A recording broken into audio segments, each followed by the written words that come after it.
হ্যাঁ। নমস্কার বন্ধুরা, আজ বর্ষণ সিক্ত একদিন, দুর্দান্ত আবহাওয়া, তার মধ্যে আবার তোমাদের সামনে উপস্থিত হয়ে গেছি। তোমাদের মনে প্রশ্ন জাগছে যে মালা পরিহিত হয়ে কেন এসছি। দেখো, মালা, এই মালার এক ইতিহাস আছে, সেটাই স্বল্প কথায় ব্যক্ত করতে তোমাদের কাছে আসলাম। আমার বিবাহবার্ষিকী আজকে 1990 সালের 17ই জুন। মা, বাবা, শ্বশুর, শাশুড়ি, ঘটক, পুঁজিপাতি ঘেটে শুভ দিন দেখে আমার বিবাহের দিন স্থির করেছিল।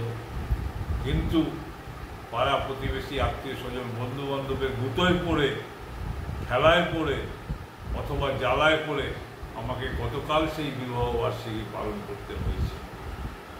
তাই শুধু একটা কথাই তোমাদেরকে বলবো, বিবাহবার্ষিকীর মালা এর যে কি জ্বালা জানে সেই জন যিনি অন্য কোথাও দিয়েছে তার মন।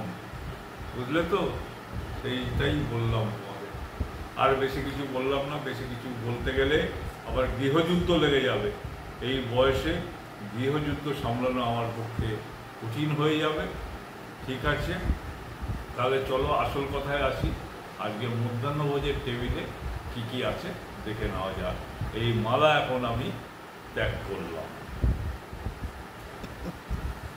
দেখি কি কি আছে আজকে খাবার। এখানে তো আছে নিশ্চয়ই জিরা রাইসের ভাত।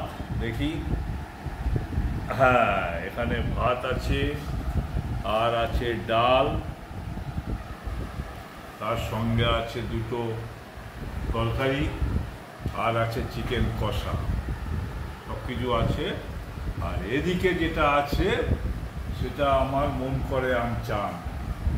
দেখো, দেখেছো? দেখো বন্ধুরা, তোমাদের দেখাতে গিয়ে যে সময়টা নষ্ট হচ্ছে, সেই সময়টাও আমি আর দিতে পারছি না। তোমাদের এই যে এতগুলো দেখাতে গেলে যে সময়টা নষ্ট হচ্ছে, সেই সময়টা আমি আর ধৈর্য ধরতে পারছি না। দেখো অবস্থা, আহা হরিব। দেখো একের পর এক, এটাতে কি আছে? এটাতেও মিষ্টি আছে, এই একটা মিষ্টি, কত মিষ্টি। দেখো, বিবাহবার্ষিকী উপলক্ষে সবাই শুভেচ্ছা জানিয়ে আমাকে মিষ্টি পাঠিয়েছে, সেই মিষ্টি দেখো, রকমারি সব মিষ্টি, কত রকমের মিষ্টি আছে। এই সব আমি এখন বসে বসে খাবো।